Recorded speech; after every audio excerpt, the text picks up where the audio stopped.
a gente tem residência em um mundo que tem suas dinâmicas culturais, suas paixões, utopias, visões de futuro, visões políticas e tal, e a gente precisa sempre lembrar que a gente tem que ter um nível de estranhamento, assim. Se um cristão ele é absolutamente bem recebido em determinados contextos culturais, tem alguma coisa errada com esse cristianismo, né? Então, essa frase aqui, por exemplo, um cristianismo sem atrito com a cultura é um cristianismo que morre. Aí depois ele fala, mas um cristianismo que constrói um muro ao seu redor para se separar da cultura também é um cristianismo que morre. Então, o engajamento acrítico e o desengajamento por estranhamento cultural, ambos vão fazer com que tenha como subproduto um cristianismo mórbido, não tenha dúvida. Você vai ouvir agora o BTcast MC, uma parceria entre o Bibotalk e a Mundo Cristão.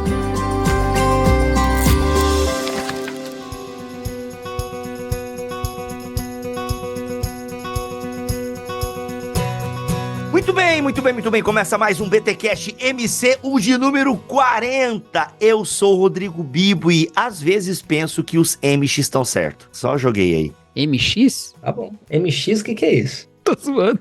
Os MX? Os MX. Pô, eu falei errado? Eu entendi, mas tô Os enchendo o saco. MX, cara. Será que ele errou a pronúncia de Os MCs? Será que eu tenho que corrigir? Os mexicanos, eu achei, os MX. Os MCs estão certos, em boa parte. Os MX. Não, os MX. A galera que anda de carroça e tá, parou no século XVI, pô. Eu sou o Cacau Marx e é curioso que os evangélicos tenham sempre um projeto de país, mas não tenham um sonho de igreja. Ô, louco. Ô, louco, que é isso? Ô, doido, hein?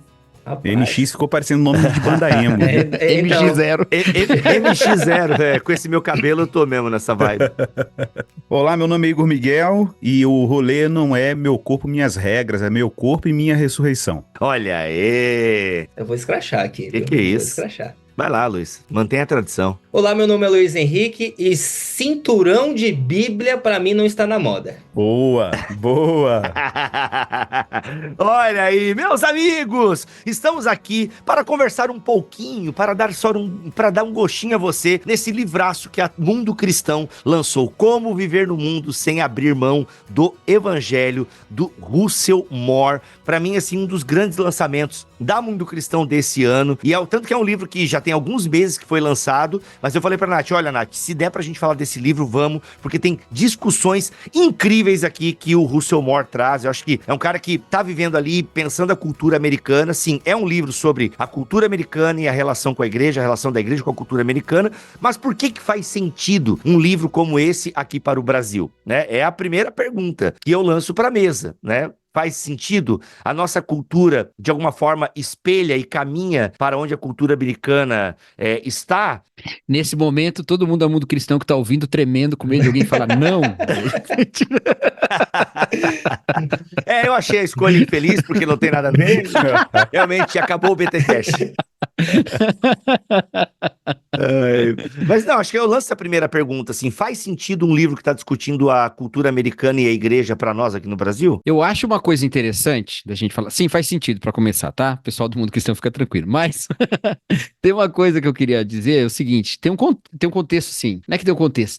Tem uma nota biográfica, acho que a gente precisa colocar aqui. E aí eu quero a ajuda dos meus colegas também, caso eu cometa algum equívoco aqui. Mas quem que é o Russell Moore? Russell Moore é um cara que tem uma projeção, destaque, uma visibilidade dentro do evangelicalismo americano já tem um bom tempo.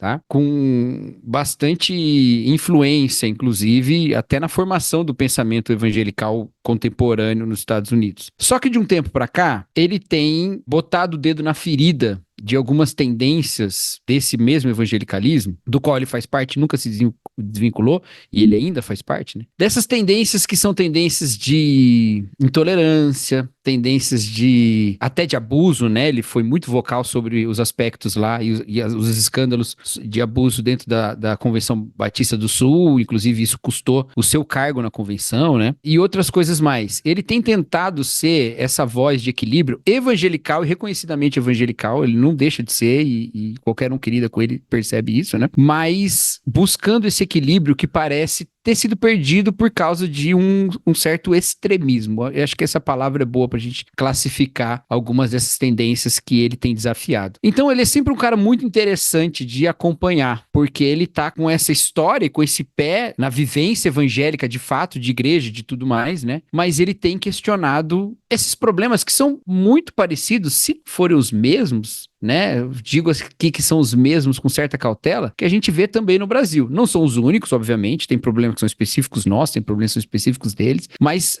tem muito intercâmbio, né, de ideias e de contextos aí. Então eu acho que ele é uma voz legal da gente ouvir com esse tema, que é como viver o mundo sem abrir mão do evangelho, entendeu? Como viver no mundo, não viver o mundo. Como viver o mundo, não. Como viver no mundo sem abrir mão do evangelho, né? Olha, o mundo jaz no maligno. Tá um resumo bom aí? O que vocês acham, meus amigos? Tá bom, acho que eu só acrescentaria uma coisa importante, né, que ele foi presidente da Comissão de Ética e Liberdade Religiosa lá na Convenção Eu não falei o nome Batista da do comissão Sul, né? porque eu não lembrava.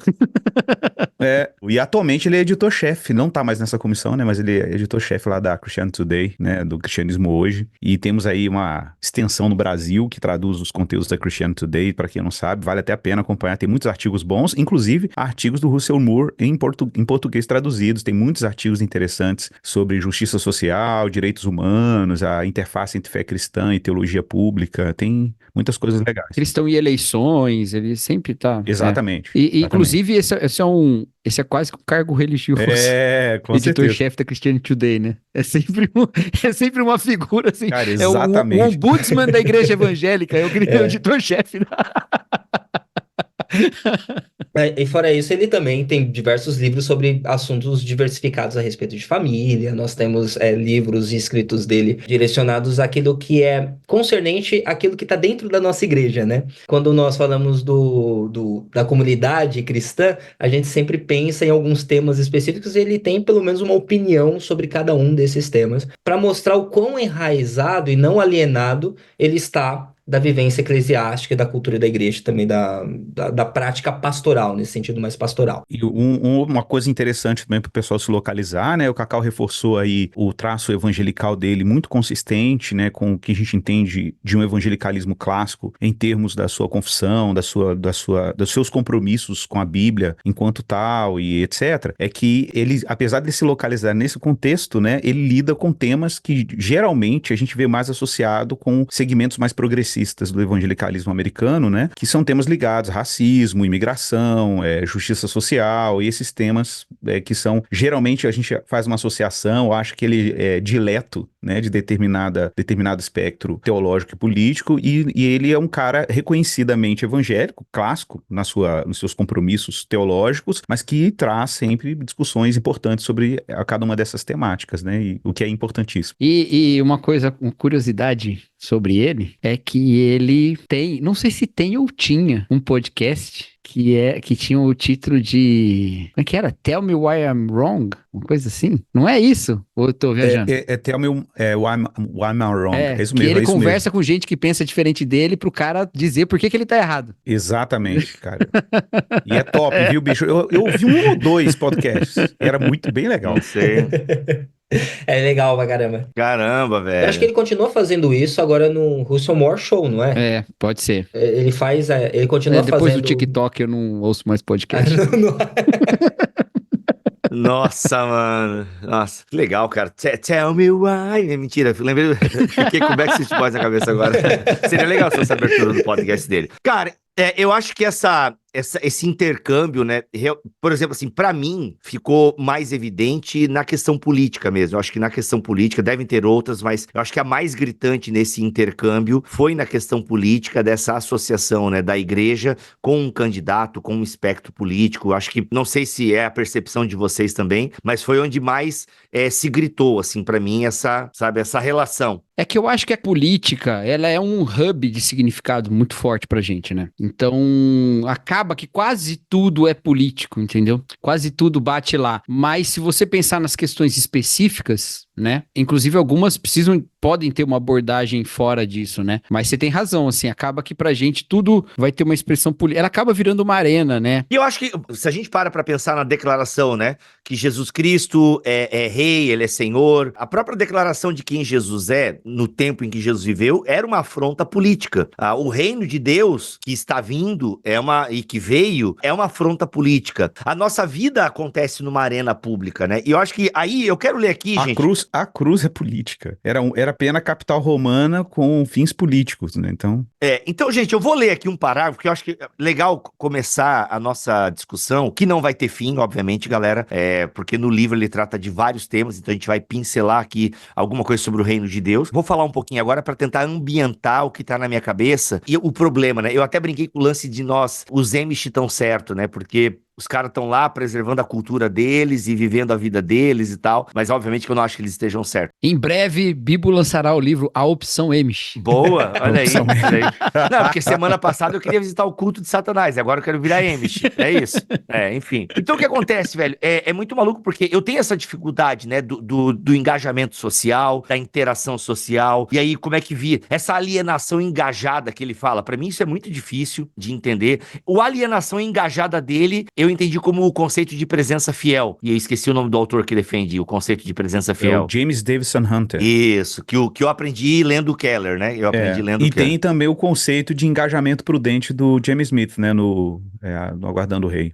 Olha aí. Então, esse tipo de engajamento, cara, seja alienação engajada, alienação produtiva, é isso que o Smith fala? Não, engajamento prudente. Engajamento prudente ou a presença fiel, né? Que meio que tudo caminha para a mesma direção, se eu entendi os conceitos. Eu tenho muita dificuldade, assim, porque, cara, como não tornar uma guerra cultural, sabe? Porque, ao mesmo tempo que é um perigo a igreja se moldar à cultura, mas aí quando a igreja enfrenta a cultura, parece que perde a relevância, e no fundo a gente tá buscando relevância. Cara, que confusão. Eu queria que vocês me ajudassem a organizar isso. E aí, eu quero ler algumas coisas que o Moore traz aqui que eu acho bem provocativas. Página 18, para quem quiser acompanhar, tá? É o último parágrafo da página 18. Isso é da introdução. Em outras palavras, nossa prioridade é uma visão teológica do que significa ser igreja no mundo, do que significa ser humano no cosmos. Cara, lindo, maravilhoso. Devemos estabelecer como prioridade o mesmo que Jesus, o reino de Deus. Mas embora sejamos um povo do reino primeiro, não somos um povo do reino somente. Jesus nos disse que buscássemos o reino de Deus e sua justiça. Buscamos a justiça, a misericórdia e o bem-estar de todos ao nosso redor, inclusive nos âmbitos social e político. E é aqui que a gente começa a se bagunçar, na minha opinião. Isso significa que seremos considerados guerreiros culturais. Pode até ser, mas que sejamos guerreiros culturais parecidos com Cristo. Sejamos aqueles que contendem em prol da cultura, mas que não estão em guerra com a cultura. Nós os consideramos envolvidos em uma guerra muito mais profunda, intratável e antiga, não contra carne, sangue ou até mesmo forças culturais, mas sim contra principados e poderes invisíveis nos lugares celestiais. E termino lendo, reconheceremos a necessidade de engajamento social e político, mesmo percebendo os limites desse tipo de ação deste lado da Nova Jerusalém. Cara, que limites? Como é que eu sei desse limite? Eu fico meio... Deu pra entender um pouco da minha crise, não? Não. Ok. Se vira, chore na posição fetal. Sim. Eu poderia começar falando a respeito da afirmação de que Cristo é rei, né? Que sim pode ser encarada e tida como uma ofensa política, né? Ou uma afirmação controversa, politicamente falando, mas que para muitos também no contexto em que essa frase é desenvolvida, ou essa ideia é publicada e anunciada a todos os povos, pode também trazer esperança. A afirmação, ela causa esse misto de coisas, né, em nós, como seres humanos, que estão dependentes de algum aspecto político, ou até mesmo que confia muito em vários aspectos políticos. O evangelho, ele causa esse tipo de dor de barriga em todos nós. Mas ele não é só uma dor de barriga no sentido de sintoma para demonstrar. Agora eu tô falando como em linguagem hospitalar porque minha filha tá internada. Então aí... Meu Deus, tá comum olha aí. Aqui essa ideia.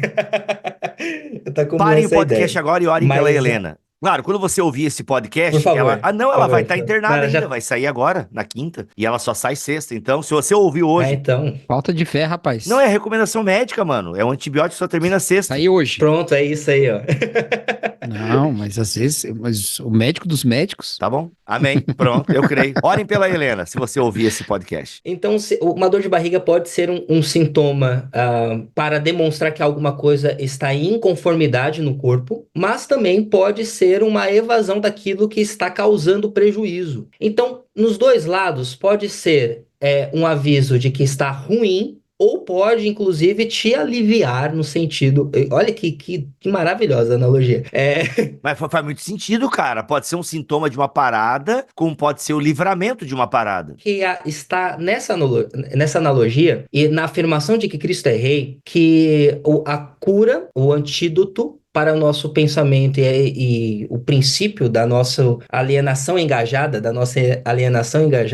está. Cristo é rei, e isso significa coisas positivas e também coisas negativas em relação à nossa própria cultura. E aí entra-se muito naquela bibliografia gigantesca que nós temos no Brasil, inclusive em português, sobre cosmovisão, sobre como devemos pensar a partir da ótica de Cristo, né? Ou a cosmovisão cristã. A gente vai ter que entrar nesse tema aqui, porque o Russell Moore, ele é um grande apreciador dessa questão, por mais que esse tema tenha perdido um pouco de força e relevância nos últimos anos por causa do uso exaustivo. Mas essa ideia de pensar o mundo a partir da perspectiva messiânica correta, da perspectiva do reino, que é o fundamento do nosso andar como verdadeiros seres humanos. Como nós fazemos isso? E eu acredito que a própria vida do Russell Moore é um exemplo, porque o Cacau já falou que ele tem uma grande influência no meio mais conservador, fundamentalista, evangelical, e ele é uma voz ativa e com muita delicadeza, com muita gentileza, de uma escola apologética que geralmente não vemos hoje no nosso meio, ou pelo menos não vemos com tanta naturalidade. Com muita gentileza, ele começa a colocar dedos nas feridas dos aspectos culturais que nós, como evangélicos, nos acostumamos e achamos que isso de fato é o reino de Deus, sendo que não é uma compreensão correta do reino de Deus. Então, finalizando essa ideia, como nós devemos começar a pensar cultura a partir da ótica do reino de Deus? O primeiro entendimento saber que haverá coisas que devemos que realmente combater e sermos firmes em relação àquilo, uma antítese completa. Em outros casos, nós devemos só fazer um pleno diálogo diante de toda a criação do Senhor. E aí diálogo e antítese. Diálogo e antítese é algo que está bem presente na tradição neocalvinista, na tradição continental reformada, ao qual eu tenho uma certa familiaridade, porque eu estudei muito sobre isso.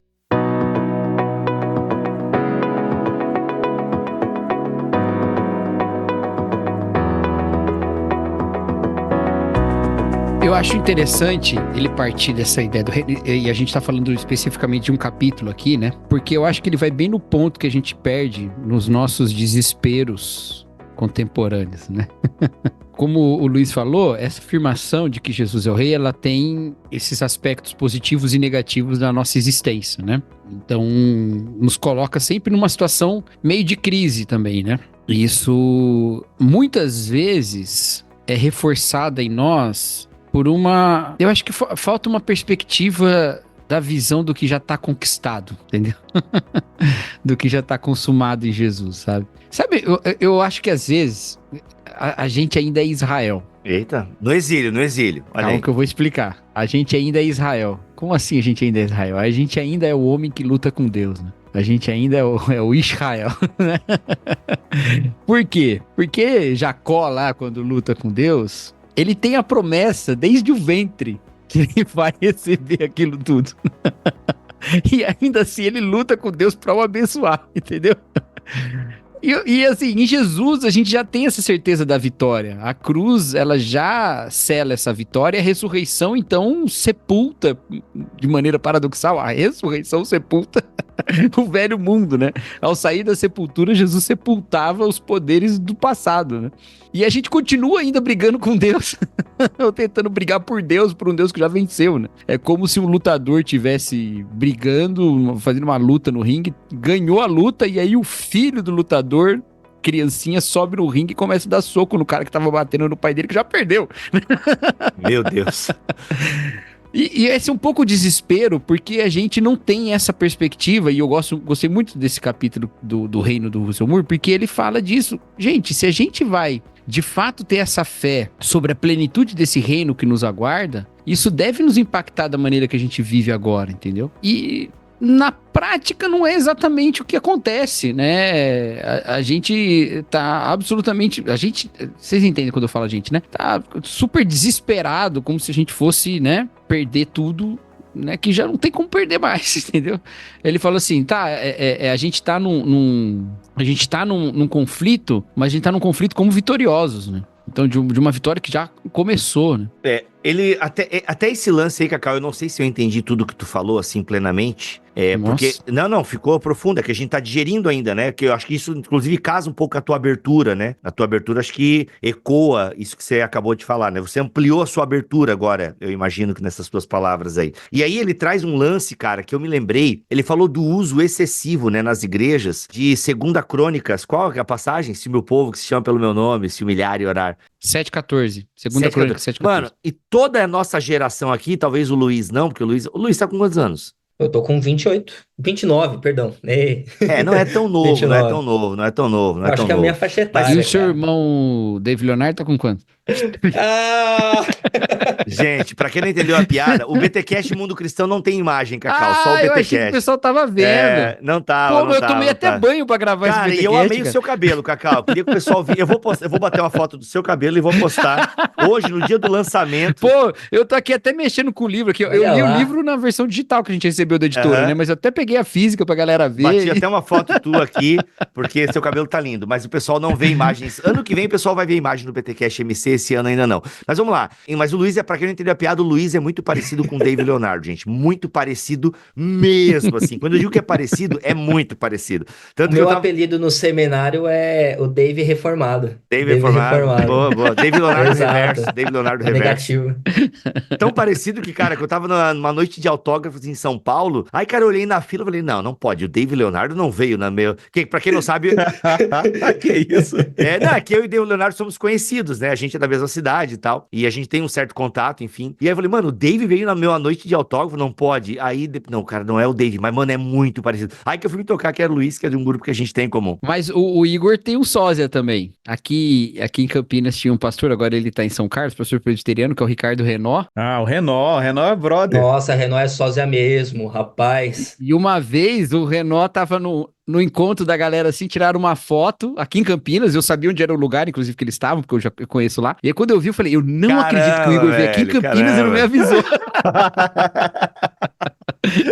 Cara, o Renó, o pessoal fala que é o meu clone, Nossa, assim. Ele mano, vai nas é muito referências igual. pra mim, o pessoal acha que sou eu. E o Cacau é os Ewoks, né? Do Star Wars. Olha lá, Igual. meu Deus. Ó, nem vem. Vamos parar no Cacau aí, senão vamos chamar de Smigo e não dá.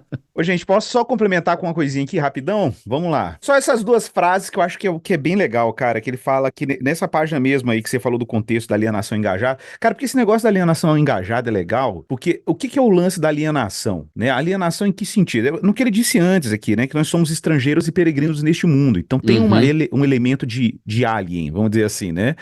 Alien no sentido de que a gente é um estranho.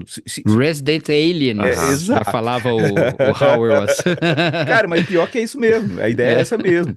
É do Resident Aliens, né? Porque a gente tem residência em um mundo que tem suas dinâmicas culturais, suas paixões, utopias, visões de futuro, visões políticas e tal. E a gente precisa sempre lembrar que a gente tem que ter um nível de estranhamento, assim. Se um cristão ele é absolutamente bem recebido em determinados contextos culturais, tem alguma coisa errada com esse cristianismo, né? Então, essa frase aqui, por exemplo, um cristianismo sem atrito com a cultura é um cristianismo que morre. Aí depois ele fala, mas um cristianismo que constrói um muro ao seu redor para se separar da cultura também é um cristianismo que morre. Então, o engajamento acrítico e o desengajamento por estranhamento cultural, ambos vão fazer com que tenha como subproduto um cristianismo mórbido, não tenha dúvida. Mas é justamente essa a ideia da alienação engajada, né? É que existe um estranhamento, mas também não pode haver um distanciamento absoluto do campo cultural. Ô, Biba, assim, não existe uma fórmula mágica, mas a gente pode tomar isso como princípio. Ah, eu queria, porque é isso que eu queria, porque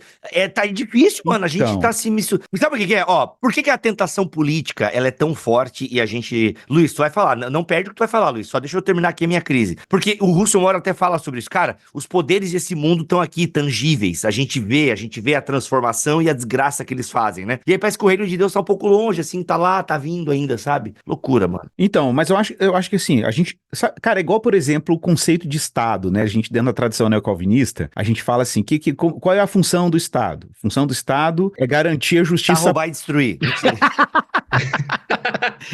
Imposto é roubo! Não, é garantir a justiça... Biboncap.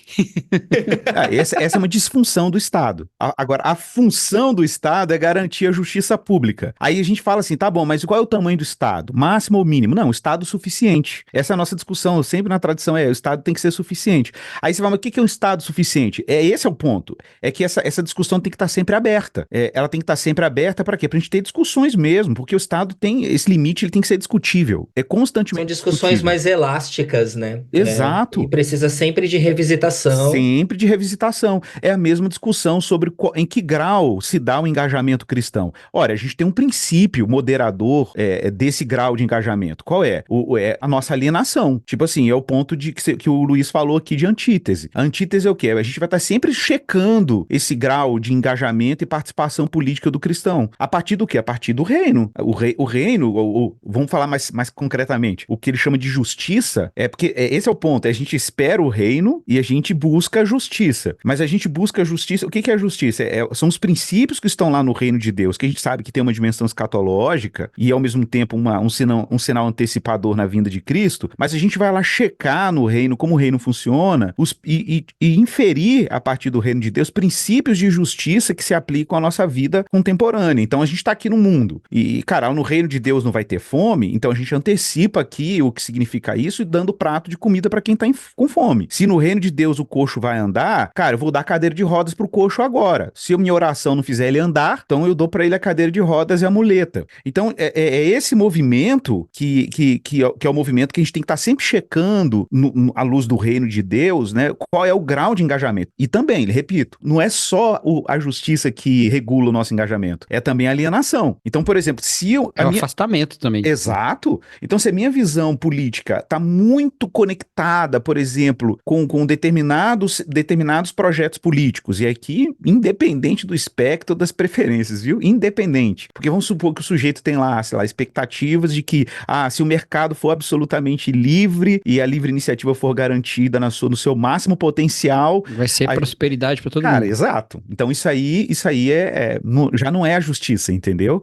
E como Mas deixou de ser justiça e reino. Cara, exatamente. Então, e isso serve para todo tipo de liberdade aí que você absolutiza, né? Vamos dizer assim. Então, eu acho que esse que é o ponto, viu? A gente tem que estar sempre supervisionando isso, né? É que a realidade que a gente vive, ela é uma realidade para ser vivida. A gente não tá aqui como maldição, senão você vira um gnóstico, entendeu? Então, a gente tá nesse mundo envolvido com o mundo. Se você absolutamente vai para a vertente mais extremada lá do Jesus contra a cultura, né? Você vai para a vertente mais extremada, né? Você tá batendo muito perto de um gnosticismo. Você tá negando que essa realidade que a gente vive também tem esses ecos da graça. Ele não é só isso, exatamente. Prisão do ser essencial, né?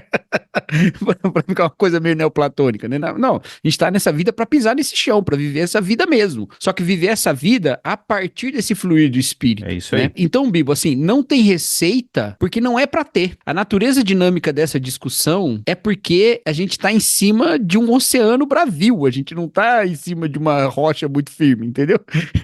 Então a gente tem que se equilibrar, às vezes forçando mais pra uma perna, mais pra outra, usando a mão, entendeu? Porque as coisas são dinâmicas. É navegar, né? É aprender a navegar, cara. Exatamente. Navegar exatamente. não é você ter controle sobre o mar. né? Exatamente. Caraca! E, inclusive aqui, ecoando outro título do Russell Moore em português, né? Que é como é que é? Família em Tempestade? Como é que Tem uma coisa com tormenta, família em tempos de tormenta. é? A Família em É. Tempos de Tormenta, é uma coisa assim. Lançado pelo Mundo Cristão também. Caramba, mano, como é que é? Oceano Bravio? Como é que é o negócio aí? Navegar não é controlar o mar, o Igor falou. E é porque nós estamos no Oceano Bravio, né? É uma pena não ter uma receita assim tão pronta, né? Porque aí a gente vê diferentes tipos de engajamento e aí onde que vem a crítica do Russell Moore, boa parte, né? A igreja querendo construir o reino de Deus utilizando meios políticos e meios temporais, né? Que ao mesmo tempo que é um caminho, né? Mas como a gente se perde nesse caminho, né, cara? Como que a gente se perde na guerra cultural? Por isso que só a alienação acaba sendo mais fácil mesmo. O caminho monástico, né? O conceito do James Smith lá, né, a gente conversou aqui off-topic, né, sobre dois conceitos que são parentes desse, ou pelo menos tem algum tipo de relação com o que o Russell Moore trabalha aqui, né, que é o conceito do James Davison Hunter, né, no To Change the World, é um livro que não tem em português, Para Mudar o Mundo. Foi on the record isso aí, tá? Não foi off record, não. Você falou Opa, aqui gravando. sorry. Não, mas pode falar. Então, enfim, né, que ele fala do conceito de presença fiel, né, que é um conceito importante, porque ele tá, pra quem não sabe, gente, foi o James Davison Hunter que inventou a expressão guerra cultural, pra quem não sabe. Ele tem um livro sobre guerra cultural e ele é o criador do termo. Ele, inclusive, teve uma influência muito grande aí sobre o Keller. Keller tinha muitas conversas com ele em fóruns de reflexão política e tal, e o Hunter que criou essa expressão, né, e aí ele responde, ele mostra como alternativa à guerra cultural a presença fiel. E a gente tem o James Smith no livro dele, Aguardando o Rei, claro, ele trabalha o conceito de engajamento prudente. São termos equivalentes em alguns níveis, não vou dizer que são exatamente iguais, mas, por exemplo, o conceito do Smith de engajamento prudente é interessante, porque ele vai dizer, ele inclusive faz no final do livro, né, eu falo que é o Smith na fase mais madura da teologia política dele, que é quando ele faz uma crítica ao que ele chama de um caipirianismo secularizado, que é quando a gente se preocupou tanto com o engajamento cultural que a gente está pendulando para uma secularização do engajamento cultural. E, de novo, isso aqui não tem espectro político. O que é secularização? É que você abraça determinadas visões políticas e batiza elas de cristianismo, né? E aí ele vai falar que não, isso é falta de prudência. E aí ele traz o Hans Borsman para conversa, né? E o Hans Borsman fala assim, cara, os nossos jovens pendularam muito para uma visão política mais secularizada sem perceber, né? Porque, claro, ficaram tão ocupados com a ideia de que a gente tem que estar com o pé no chão, né? Usando a analogia do cacau, que você perde a ideia de que você tem que ter a visão do céu, né? Então Exato. É esse risco. Isso, cara, é a raiz dos extremismos fundamentalistas religiosos. Sim. Religiosos, no plural, porque não só da religião cristã. Exatamente. Todos esses extremismos, eles passam por uma negação da transcendência, certo? Especialmente o cristão, eu não vou falar muito dos outros, vou falar. Uma negação da transcendência. Quando você esquece a realidade desse Deus que está fora desse nosso campo, ele atua, ele é imanente, sim, mas ele é transcendente também. Quando você esquece disso, você transforma o Senhor Deus, criador de toda a criação, como também uma vítima do mover da história, entendeu? Então, as mesmas coisas a qual eu estou submetido, ele está submetido de maneira incorrigível. Quando, na verdade, quando Deus se submeteu ao mover da história e às ondas do mar, ele fez para vencê-las, né? E venceu por dentro, né? Então, quando a gente esquece isso, o que acontece? A gente transforma o jeito de viver em Deus mesmo. A gente transforma a doutrina em Deus mesmo. E isso, no nosso momento presente, porque isso assumiu várias formas diferentes na história, mas no nosso momento presente, assumiu a partir de uma visão da transformação de Deus num mero absoluto moral. Porque se Deus é só um absoluto moral, o que vai acontecer? No momento em que a sociedade se torna imoral, e, bom, você sempre vai encontrar as imoralidades na sociedade, Deus mesmo está em risco, entendeu? O próprio Deus está em risco. E por isso que eu falo que é a raiz dos extremismos religiosos, porque é basicamente o que acontece. Você pega lá, quantas críticas aconteceu lá eu sei que eu estou usando o exemplo mais extremo possível, vocês me perdoem, não estou dizendo que cristãos absorvidos pela política estão nesse extremo, mas nada impede que a gente chega, porque a gente já foi desse extremo na Idade Média, pelo menos, né? Mas quando você pega lá o ISIS, por exemplo, né? E o pessoal fala, mas como é que eles são muçulmanos se eles bebem, né? Aí tem vídeo do cara lá, do ISIS bebendo e tal, faz um monte de coisa errada e tal. Mas é porque a questão já virou outra. Ela já virou, partiu de um aspecto moral muito específico, no caso ali, inclusive, sobre idolatria e outras coisas, e aí virou essa coisa toda. E a gente faz a mesma coisa quando a gente coloca Deus como essa vítima da história. Quando, na verdade, ele é o Senhor. Se o mundo todo ruir na imoralidade, eu sirvo ao meu Senhor. Gente, a gente tem uma história pós-apocalíptica na Bíblia, que é a história de Daniel. Daniel é pós-apocalíptico. Aconteceu um apocalipse, apesar de Daniel também ser pré-apocalíptico, já que o apocalipse de Daniel tá no final do livro, né? Mas aconteceu um apocalipse ali em Judá, entendeu? Ele foi tirado, ele foi levado. Gente, tudo acabou. Acabou templo, acabou sacerdócio, acabou profecia, não acabou porque ele é profeta, mas os outros todos, né? Acabou tudo, acabou culto, acabou sacrifício, não tem mais nada. E o que acontece? Primeira oportunidade que ele tem de sentar na mesa do rei e comer as coisas impuras, não tem lei, não tem rolo da lei, não tem nada, não tem ninguém pra olhar que você tá quebrando a lei. Ele fala, não, entendeu? Quer dizer, você poderia dizer, nós estamos no ponto mais baixo da religião judaica da história, não sobrou ninguém. E ele fala, não. Porque Deus não é vítima da história. Deus não é vítima dos babilônicos. Deus não foi destruído por eles. O templo foi, beleza, mas Deus não foi, entendeu? Ele vai e ora a Deus, né? E eu acho maravilhoso isso, porque é uma revolução que começa dentro de um quarto, né? Porque a oração de Daniel incomoda o império, né? O maior império da terra, né? E é isso, entendeu? Então é dessa realidade de um Deus transcendente que continua reinando, mesmo na minha situação de exílio, mesmo na situação que parece que o mundo tá acabando, e que vai me trazer de volta para Jerusalém e que vai reconstruir o templo, porque as suas promessas não acabam e que vai fazer tudo isso. Essa realidade é garantida e para nós muito mais do que para Daniel, porque a gente tem a cruz de Cristo que nos garante isso e a ressurreição de Jesus que nos garante isso. Então, gente, daqui para frente eu me engajo com a certeza de que Deus não é vítima da história, entendeu? E aí sim, eu vou atrás do quê? Eu não vou atrás de fazer desse mundo meu céu, porque meu céu é outro. Eu vou atrás de sinalizar essas coisas todas que o Igor falou aí. De anunciar que essa vitória existe. A gente anda no mundo triunfante. Ah, mas como anda triunfante se a gente anda em sofrimento? Mas o nosso triunfo é esse. Porque o nosso triunfo foi na cruz. Porque foi na cruz que o Senhor zombou desses poderes.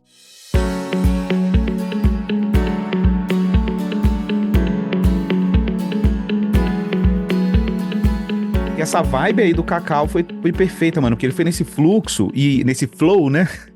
Ó, nesse flow do reino. É concorrência, é concorrência.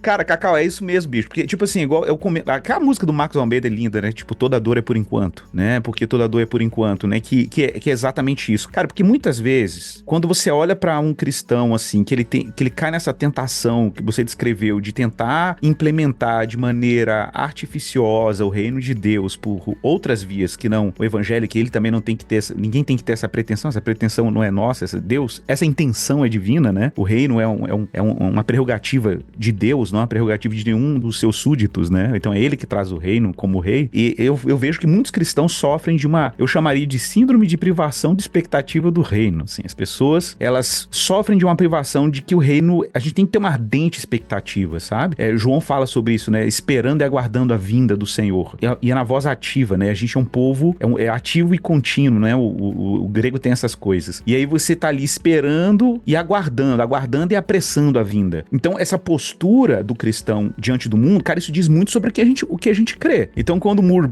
ele zoa, né? Mas ele zoa com a ironia muito intencional, que às vezes as pessoas ficam assim, antes de morrer, eu queria pular de paraquedas. Antes de morrer, eu queria esquiar em algum lugar. Ele fala que isso gera arrepios nele. Porque, no fundo, o que isso carrega? Ele brinca com a questão da cremação, né? De que, por que não faz sentido para ele um cristão cremar o seu corpo? Porque existe um pecado nisso em si? Não é que Deus não tem o poder de ressuscitar um corpo cremado? Claro que tem. Mas isso diz muito sobre como a gente olha para o corpo e sobre muito como a gente a nossa esperança da ressurreição. Se você desdenha do corpo, e por isso em culturas não cristãs e que não creem na ressurreição, o corpo é desdenhado por meio de uma cerimônia como a cremação, né? E aí isso diz muito sobre a visão de mundo e a imaginação escatológica que determinados grupos carregam. Nós, enquanto cristãos, por que a gente não vai lá e trata o corpo com esse desdenho historicamente? Você olha para o cristianismo. E o judaísmo também, vejam bem, o judaísmo é a mesma coisa. Por quê? O Islã, a mesma coisa. São as 3 religiões monoteístas aí, né? Por que não há um desprezo pelo corpo? Porque existe uma carga de expectativa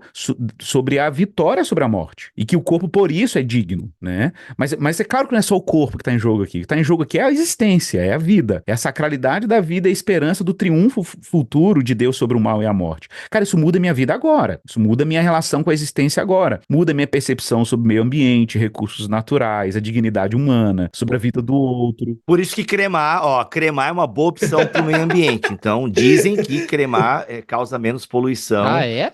Olha, por causa do necrochorume, né? Dizem por aí, dizem, ou dizem. Então, assim. Dizem, nós temos um BT Papo que vai sair aí sobre vai ter Disney. amanhã. Amanhã vai ter um BT Papo sobre Disney.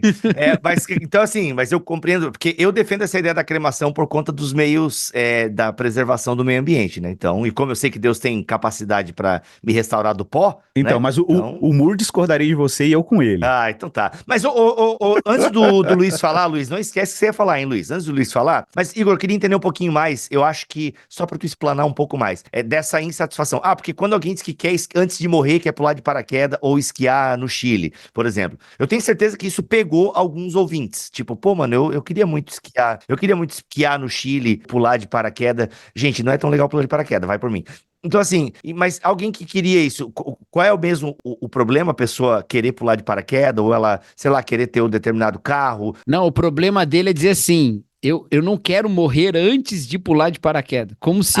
Isso, entendeu? Esse é o ponto. Entendi. Como se, e ele Esse fala é o que ponto. isso é um sinal de um pensamento que eu só tenho essa vida. Ele fala, o cristão não deve Entendi. pensar que só tem essa vida, porque ele não tem só essa vida. É isso. Ô, mano, espera outra vida, que vocês não precisam nem de paraquedas. Vou voar. É só boa pra. Exato. Fala aí, Luiz. Eu acho que chegamos a uma contradição nesse podcast aqui, porque no começo o Bibo estava falando sobre essa. Nós temos uma fórmula mágica para poder engajar com a cultura. Eu acho que chegamos e seguindo a linha de raciocínio do Cacau e do Igor, temos. Toda vez que nós tiramos a transcendência das nossas ações momentâneas e daquilo que nós fazemos como reino de Deus, nós estamos nos assemelhando aos reinos presentes. Talvez esse seja, e aí eu peço a ajuda aí dos meus colegas em relação a isso, talvez esse seja uma boa fórmula, né? Toda vez que nós colocamos e materializamos a ação de Cristo na cruz, na consumação, na conquista de todo o cosmo e na restauração vindoura, e tiramos isso e colocamos apenas a um aspecto temporal, histórico, e tentamos por nossas próprias forças repetir isso, aí nós estamos realizando um engajamento mais demoníaco do que necessariamente um engajamento cultural, messiânico ou de acordo com o reino de Deus. E eu acho que isso é para os dois lados, tá? Para aqueles que tentam dominar através da cultura com o cristianismo, e colocar o cristianismo a forceps, né, na cultura, ou aqueles que também constroem muros, porque essa construção de muros é apenas segurança. De um lado e de outro, ambos movimentos estão procurando segurança para aquilo que Cristo já conquistou, o que parece ser engraçado, né, o que parece ser muito engraçado, contraditório com a nossa fé. Não sei, aí fica aí o comentário, se vocês concordam com isso, não. Cara, sensacional. Vocês concordam ou discordam? Sim ou não, igreja? Isso aí. É isso aí. Muito bom.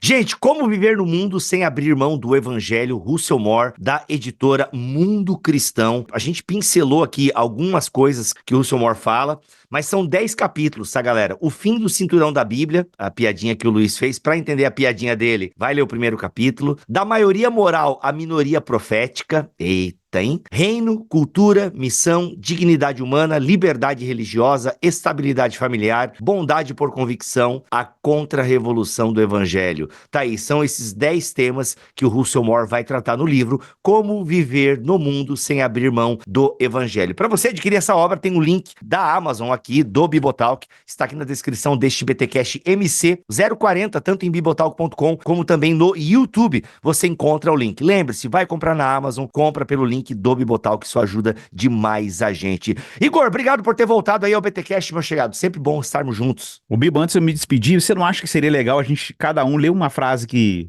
gostou do livro? Boa! Acho super acolhido. Olha, uma frase que eu amei, dentre muitos, mas um trecho que eu gostei demais do livro é esse aqui, ó. No momento em que você rasgar a terra acima da sua sepultura, começará uma nova e empolgante missão. Uma missão que você não compreenderia agora caso alguém lhe explicasse. E muitas das coisas que hoje parecem importantes, como se você é atraente, famoso ou não tem câncer, parecerão irrelevantes. Mas muitas questões que hoje parecem pequenas assumirão nova importância cósmica. Eita. Caramba, mano. Pancada. Cacau, vou ler a minha aqui. Curti muito essa daqui, ó. Seria uma tragédia ter o presidente certo, o Congresso certo e o Cristo errado. Nossa, mano.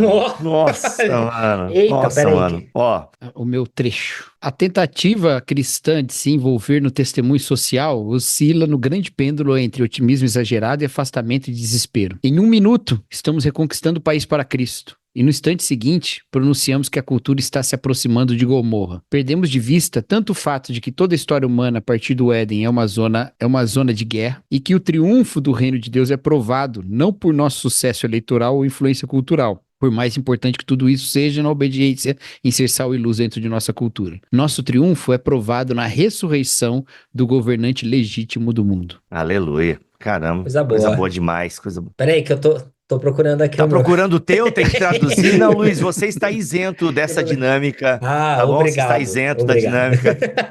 Eu queria fazer uma frase então. aqui. Faz duas então. Mas Faz. não é do livro. Ué, é sua? Vai. Eu quero recomendar. Tem uma banda que é a minha banda cristã preferida, que na verdade é um duo de marido e mulher, que se chama The Grey Havens, né? Os Portos Cinzentos. Tá lá ecoando o Tolkien, né? E eles são os compositores que criam as imagens mais bonitas da graça que eu já vi no mundo, tá? Nas canções deles. E tem uma música deles que chama The Shadows of Dawn. As Sombras da Alvorada. Tem um trecho que fala assim, eu traduzi aqui de um jeitinho que ficasse bonitinho. O reino da estrela da manhã atravessa um frio e duro coração. Sua graça perfurou como espada e saiu como canção. Agora eu aguardo pelo dia nas sombras da alvorada. Por que eu gosto disso aqui? Porque o mundo pode parecer escuro demais, tenebroso demais, mas são as sombras da alvorada. Tá escuro porque o sol tá nascendo, não porque ele tá se pondo. Né? Então nós aguardamos o dia porque ele tá nascendo. Caraca. Muito bom, cara. Muito bom. Glória a Deus. The Shadows Of Down. É de um disco maravilhoso chamado Ghost of a King. O Fantasma de um Rei. Gente, essa música, Ghost of a King, Cara, sensacional. Oh, meu Deus, é maravilhoso. Esse disco inteiro é bom. Quer dizer, tem uma música que eu não gosto nele, mas todos os outros são maravilhosos. Repete o nome da banda, Cacau, bem The devagarzinho. Grey Havens, Os Portos Cinzentos. Que tem lá no Senhor dos Anéis, né? Os Portos Cinzentos. Muito bom. É isso. Igor, obrigado pela tua presença aqui então, mano. Tamo together. Tamo junto, amigos. Foi um prazer enorme, viu? Prazer, Luiz. Prazer, Cacau. Que bom te ver, meu irmão. É nóis. Não tem imagem, né? Eu tô aqui fazendo igual no BT Papo. Não tem imagem, mas o Cacau tá dando tchau igual. Tá aplaudindo em libras. Exato. Obrigado, Luiz. O Luiz é o grande participante do BTcast MC aí, ó. Já tá com a cadeira cativa já. Opa, prazer, Igor. Demorou. Terceiro pode pedir livro no mundo cristão. Pô, com certeza, né? E que receba. Natália, manda. Valeu, Obrigado, Cacauzeiro. Tamo cara. together, mano. É nóis. Valeu, gente. E antes de acabarmos este BTcast MC, BTcast Mundo Cristão, que chega até vocês graças à editora Mundo Cristão, com livros maravilhosos, inclusive esse que você acabou de ouvir. Galera, é o seguinte, daqui a 420 dias aproximadamente, vai ter uma conferência. Sim, eu já tô aqui, a Mundo Cristão pediu pra eu dar o recado, e eu já tô dando a letra pra vocês, que no dia 30 de outubro de 2025, vai começar a conferência Teologia Pública para Além da Política, uma conferência da Mundo Cristão em parceria com a Urbana, igreja que é pastoreada pelo Isaac Sixui. Galera, vamos ter palestrando Miroslav Volf, Christopher White, Davi Lago, Guilherme de Carvalho, eu não sei falar o nome desse cara aqui, velho, é Yain Provan. Eu sei que esse cara é famoso e é bom, mas eu não sei pronunciar o nome dele. O Bernardo Show, o Isaac Sixu e o grande Ziel Machado. A atração musical ainda não está confirmada, mas vai ter uma atração musical ali. Gente, olha só, Teologia Pública para Além da Política, tá bom? De 30 de outubro a 1º de novembro de 2025. Você já pode garantir aí o seu primeiro lote que tem desconto. Tem a participação online, tá? Que você tem acesso online ao evento, plataforma de transmissão exclusiva e interativa, salas temáticas durante o evento, códigos de desconto e tal. E tem a participação presencial, que se você comprar até o dia 11/11 de 2024, você tem um preço aí especial que dá direito a acesso presencial ao evento, óbvio, acesso à livraria com descontos, sessão de autógrafos com os palestrantes, coffee break e kit do congressista, tá bom? Participação presencial até dia 11/11, você tem aí um desconto nesse primeiro lote. Quinta-feira quinta-feira, dia 30/10, tem uma programação bem legal que começa às 17 horas. Na sexta-feira começa 19h30 e o sábado é praticamente o dia inteiro de evento, então é pra sentar, pensar e sair com a cabeça explodindo e o coração fervendo, tá bom? Programe-se aí para 2025 estar na conferência Teologia Pública para Além da Política, uma parceria aí da Mundo Cristão com a Igreja Urbana, tá bom, gente? Ó, tô me programando inclusive pra estar nessa conferência aí como participante ele mesmo, porque faz tempo até que eu não vou num lugar assim só pra sentar, ouvir, porque eu tô curioso, mano, tem uns caras aí que eu tô a fim de ouvir, beleza? É isso, gente, tá? O recadinho dado, o link pra você se inscrever tá aqui na descrição deste BTcast Mundo Cristão, tanto em bibotalk.com como também no YouTube. E voltamos na semana que vem com mais BTcast, BT Papo e no final do mês mais um BTcast Mundo Cristão. Tamo together. Deus abençoe e fiquem na paz do Senhor Jesus.